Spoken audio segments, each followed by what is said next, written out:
on tour, like, generally I like the theater feel just because it's more intimate. This was a little intimidating because they're, like, right in front of you, and you're not, like, on a stage, like, you're not, like, hired. So it's, like, I don't know why that makes me feel better, like I'm in some kind of movie and it's not real life or something, like, but it just makes me feel more comfortable, I guess, when I'm on an actual, like, stage. But this is kind of cool for me, though, because I think it's my manager's always telling me that's our biggest thing that we've kind of worked on the past 4 years. He's always, I really am uncomfortable talking, like in front of, not obviously not talking, I don't ever shut up, but I just mean like in that kind of environment where the spotlight's on you and everything. If I'm not singing, I get really uncomfortable, but I think it's important, and Narvo is telling me that people love to hear the stories, they love to hear the banter, they love for you to, even if it's silly, just to say it. So it makes me more comfortable, so I like doing it more. So I like that I got this opportunity to do it. But usually on tour, theaters are usually my favorites just because you're that close to them. And whenever I go to a show, like, I know, like, I had the cheap seats if I even got in. So, like, it's like, I love when a person, you know, an artist plays a venue like that to where even if you're in the worst seats, it's still not that bad. So, yeah. And it just sounds better usually. I actually was hesitant about Mr. Nutt when it first came. So I thought I'd finish my album, and we had a great set of songs. I mean, we were all happy with them, and all of a sudden I get an email from Jeff Aldrich, my A&R guy, and my manager, Narvel, and they're like, hey, this song came about, and I was like, oh, dear Lord. And I almost like drove to where Narvel was to punch him because I was like, we're done.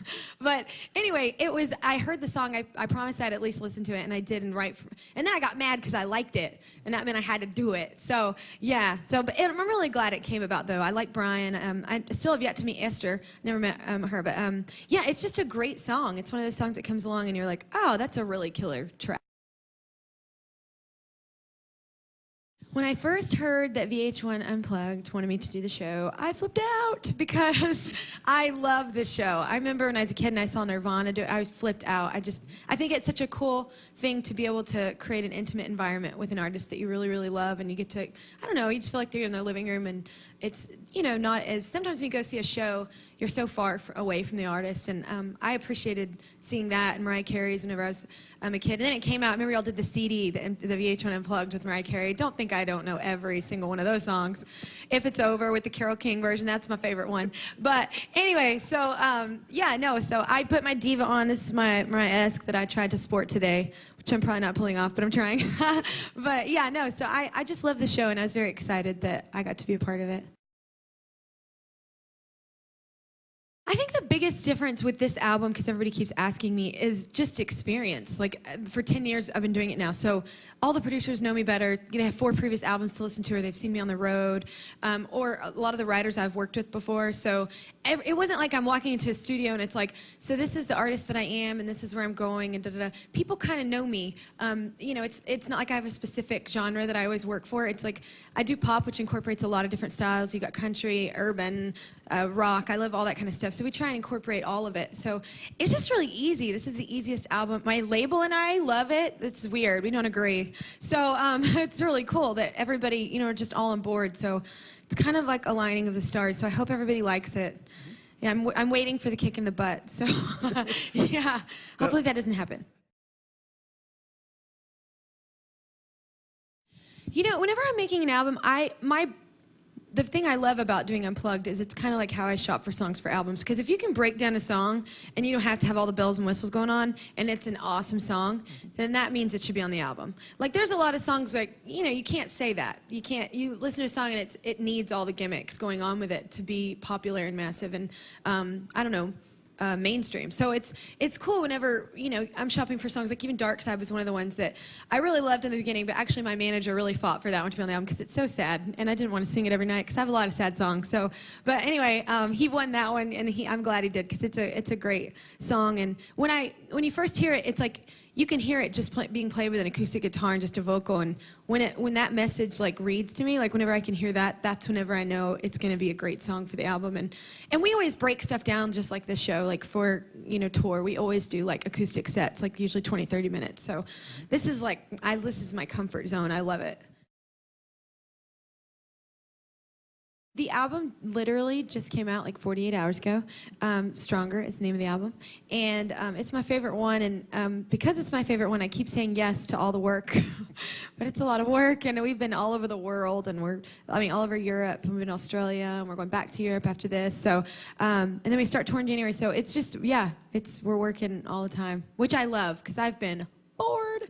So, I'm really excited that we're doing it. So. What other shows have you done? Like as far as like... We've been on every show it's really weird too, because like 10 years of doing it, I don't even know how many times I've done Leno or Ellen or all these shows that, you go on and perform. And I got to do actually a lot of the X Factors, which I still have yet to see the actual American version of X Factor, but I've performed on the Australian one, the London one, we're gonna be in the Germany one. So I don't know, you get to do a lot more shows. And I think it's kind of cool because I came from a show like that. So it's also probably cool just to see those kids for me, like, because that's where I started, and it's just 10 years later. I'm glad that I'm still doing it. Whenever we do Since You've Been Gone, it's such a massive hit, so everybody obviously always wants to hear it, but it's always like that thing to where you're like, we don't want to do it the same every time. So we started out acoustic, we've started out with Miles sometimes. We always start out with a different musician, or we started it out a cappella before. We always try something different. Today we just went with like the acoustic start, like right off the bat, just because it sounds kind of gritty. And anyway, yeah, we always try and change it up, because that's the thing, like when you have songs like that where everybody wants to hear them, you try and do something different. You don't want to do the same thing every time, because that would get boring for me, and I'm selfish, so I don't want to do the same thing every time. So. Well, how is it for you? Is it something that you try to not put on your set list, and then you almost dread it, and then as soon as you feel the energy from the crowd, you're like, this is why I'm doing this? Do you have that kind of feeling with that song? With Since You've Been Gone, I never have the dread feeling. Sometimes with Breakaway, I have that feeling, just because vocally it's not as exciting as a Since You've Been Gone or My Life Is Took That Year or anything. So, yeah, but once you hear the crowd singing any of those songs, even no matter how many times I've sung them, like, it's so much fun, because I don't even have to sing, which is awesome, because I vocal break. So it's awesome, but it's just that feeling when people sing back your lyrics to you or singing with you. That's a cool feeling. It's priceless. What are your most embarrassing vocal warm-ups, or do you have? Oh. I'm embarrassing vocally when I have to warm up or do something. I always do, like my whole band was still laughing at me because I warm up bubbling, so I'll sing an entire song with them.